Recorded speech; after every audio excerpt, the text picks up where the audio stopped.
System किया गया है इंडियन नॉलेज ट्रेडिशन में। मैंने कहा ना कि परंपरा और ट्रेडिशन दोनों अलग अलग चीजें हैं, और इस तरह से बहुत से अद्भुत शब्दों को भारतीय मानस में रचा, जिनका अंग्रेजी या किसी भाषा में दूसरा कोई रूप हो ही नहीं सकता है। सर गौर कीजिएगा, एक बहुत दिलचस्प शब्द है माया। यह नौकरी, यह व्याख्यान, ये प्रेम, ये विवाह, ये बच्चे, ये सफलता, ये सफलता, ये छल, ये कपट, सब कुछ एक शब्द है, क्या? माया। ढूंढ लीजिए अंग्रेजी में ऐसा दूसरा कोई शब्द मिलेगा? यह भारतीय मानस है। एक शब्द है आत्मा।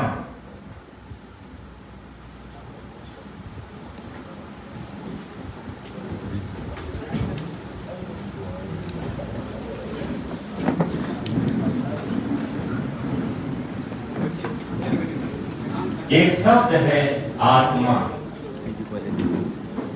आत्मा के ठीक ठीक अर्थ को प्रकट करने वाला दूसरा अंग्रेजी में कोई शब्द है क्या? हम जब धर्म कहते हैं और धर्म का लोग अनुवाद जब रिलीजन करते हैं, जब हम राष्ट्र धर्म कहते हैं तो इसका अंग्रेजी अनुवाद क्या नेशनल रिलीजन होगा? जब हम विद्यार्थी के धर्म की बात करते हैं तो स्टूडेंट रिलीजन इसका अनुवाद होगा? नहीं। धर्म का भी कोई समान अर्थ प्रकट करने वाला अंग्रेजी में शब्द नहीं। राष्ट्रीय शिक्षा नीति पहली बार आजादी के बाद एक ऐसी महत्वाकांक्षी दूरदर्शी शिक्षा नीति है जिसमें भारतीय ज्ञान परंपरा के आधार पर 21वीं सदी के भारत को गढ़ने का संकल्प प्रकट किया गया है। यह अमृत आजादी का अमृत काल चल रहा है। अमृत काल का सूर्योदय के पहले की जो वेला होती है वह अमृत काल होता है। हम स्वाधीन तो हुए लेकिन स्वतंत्र नहीं हुए। स्वतंत्रता अर्थात अपने स्व की प्रतिष्ठा। देखिए समाज जीवन में अभी भी बहुत कुछ गड़बड़ सड़बड़ बचा हुआ है। बहुत से चिंतक विचारक एक्टिविस्ट दूसरी आजादी की बात करते हैं। एक सपना दिया है नेतृत्व में, और सपना क्या है? विकसित भारत @2047। जब देश आजादी की 100वीं वर्षगांठ मना रहा होगा, वह भारत कैसा होगा उसका स्वप्न दिया है। राष्ट्रीय शिक्षा नीति में भारतीय ज्ञान परंपरा के आधार पर हम जाने हमारे विज्ञान का इतिहास क्या रहा है, हमारे कला का इतिहास क्या रहा है, इन सब से हम परिचित हों, जिससे इस नई पीढ़ी के अंदर एक गौरव का भाव उत्पन्न हो। तुम अहरे गहरे लोग नहीं हो मेरे बच्चों।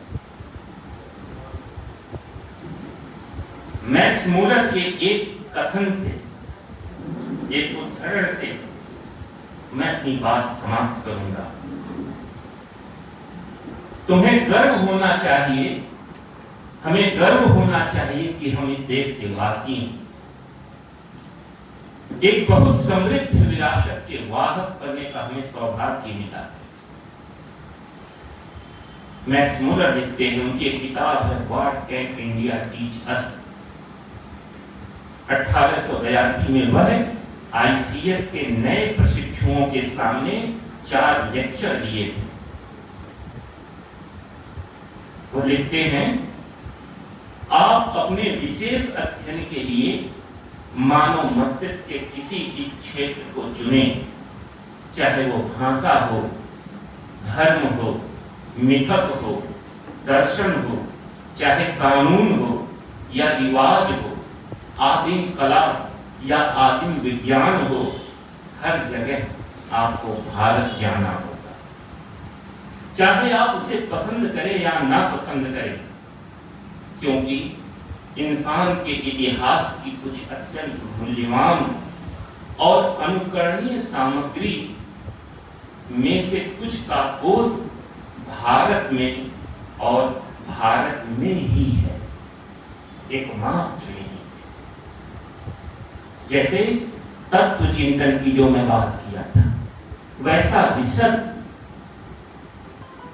वैसा सूक्ष्म तत्व चिंतन अन्यत्र नहीं।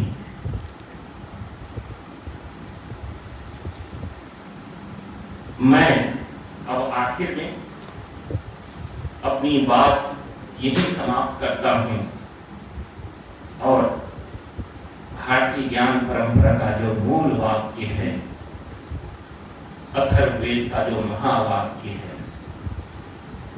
प्रज्ञानम ब्रह्म, यह ज्ञान ही ब्रह्म, इस भाव को हम अपने अंदर आत्मसात करें और मांगल्य और मुक्ति के पथ पर बढ़ते जाएं।